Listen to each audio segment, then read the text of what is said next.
You got a salary hike. For a short while, life felt lighter. You ordered better food without checking prices. You upgraded your phone. You felt like you were finally moving forward. That relief felt real. But it didn't last. Slowly, the old pressure returned. Bills began to stack up again. Savings stopped growing. And the same question quietly came back. Why does money still feel tight?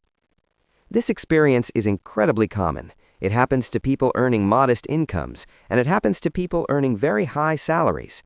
And because it keeps happening, many people start blaming themselves. They assume they are bad with money, irresponsible, or simply not earning enough. But here's the uncomfortable truth. This feeling is not a personal failure. It is a structural outcome. Your salary is operating inside a system that quietly works against it. A system where prices rise faster than paychecks, where comfort becomes dependency, where income feels stable but control is minimal, and where effort does not always translate into security. To understand why your salary never feels enough, we need to stop looking at personal habits and start looking at how the system itself works. From a very young age, we are taught a simple rule: earn more money and life becomes easier. This idea is deeply embedded in education, career advice, and social expectations. Study hard, get a good job, climb the ladder, and comfort will follow. On the surface, this sounds logical, but for most people, it never fully comes true. The problem is that salary growth and living costs do not grow together. Salaries usually increase slowly, in steps, and often unpredictably. Prices, on the other hand, rise continuously and silently. Rent increases every year. Food prices creep up month by month. Healthcare costs rise sharply during emergencies. Education becomes more expensive with every generation. So when your salary increases, it often feels like progress, until you realize that the cost of maintaining the same lifestyle has already gone up. The raise you worked hard for is not creating comfort. It is merely helping you keep up. This creates a treadmill effect. You run faster, but you stay in the same place. And because the increase comes after the price rise, your income always feels late. It is constantly chasing expenses that are already ahead of it. The lie is not that earning more helps. It does. The lie is believing that salary alone can ever create lasting financial ease in a system where costs move faster than income. Inflation does not feel dramatic. There are no alarms, no warnings, no sudden shocks. It works quietly, slowly reducing the value of your money year after year. The same salary that once felt good eventually feels average, and then insufficient. This is not because you failed to grow. It is because money itself is losing purchasing power. Every year, prices increase not because goods suddenly became better, but because more money exists in the system. When more money competes for the same goods and services, prices rise. This means your salary must constantly increase just to maintain the same standard of living. If it doesn't, you feel poorer, even though you're working just as hard. Inflation punishes stability. Standing still financially actually means moving backward. The most frustrating part is that inflation feels personal, even though it isn't. You feel like you're doing something wrong when groceries cost more or rent eats a larger portion of your income. But the real issue is that your money is quietly shrinking in value every single year. Inflation ensures that salaries never feel sufficient for long. Even good incomes eventually feel tight, not because people mismanage money, but because the system constantly reduces what that money can buy. When income increases, lifestyle almost always follows.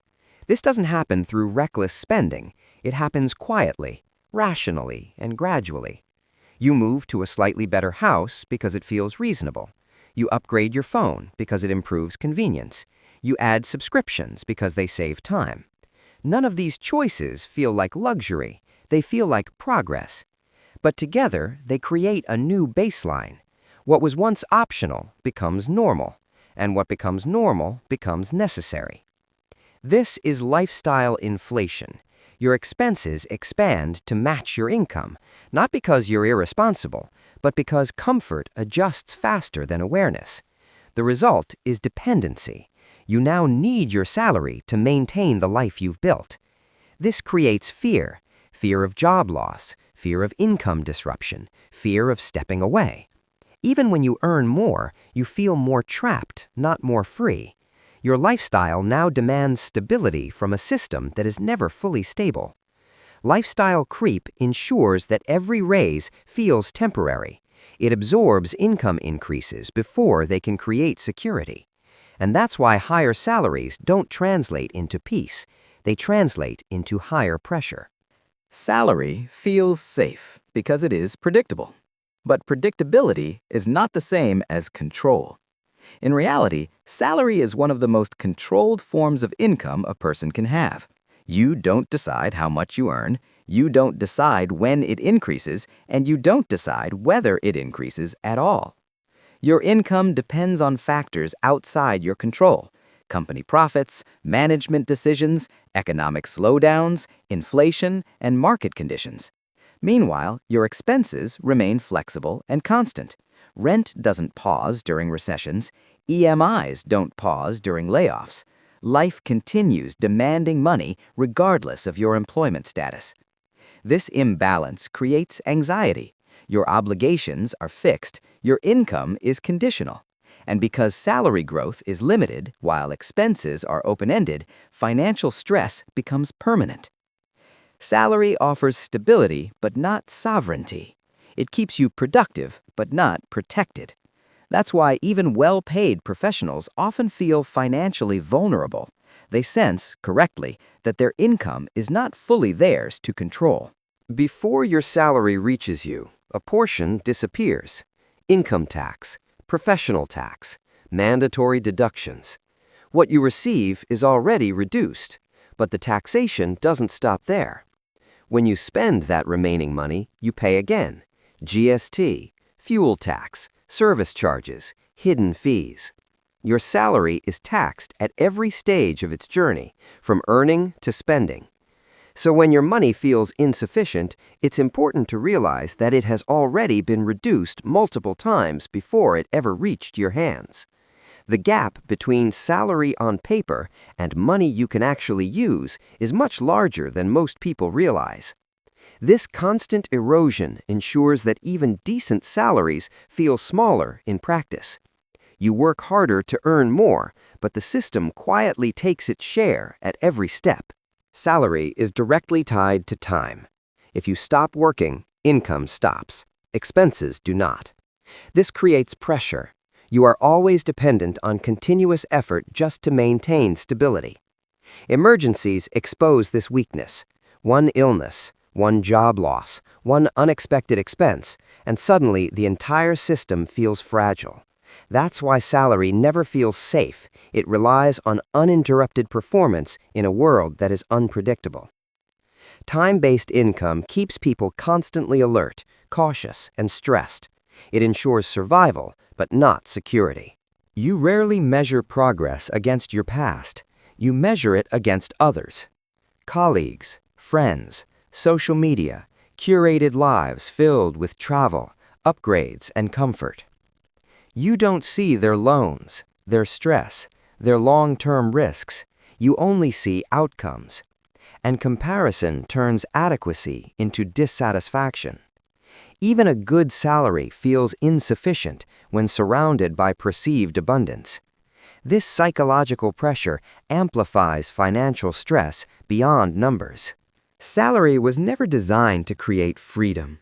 It was designed to create stability and productivity. Modern economies depend on people earning just enough to function comfortably, but not enough to feel independent. This isn't a conspiracy, it's structural design. Salaries keep systems running, not individuals liberated. This is not about quitting jobs. Salary is important, but salary alone is fragile.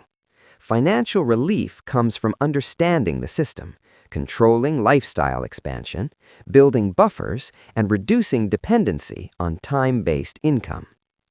The problem is not how much you earn. It's how the system around salary works. Your salary doesn't feel enough because the system inflates prices, limits income control, rewards spending, and punishes saving. Once you understand this, you stop blaming yourself, and that understanding is the first step toward clarity.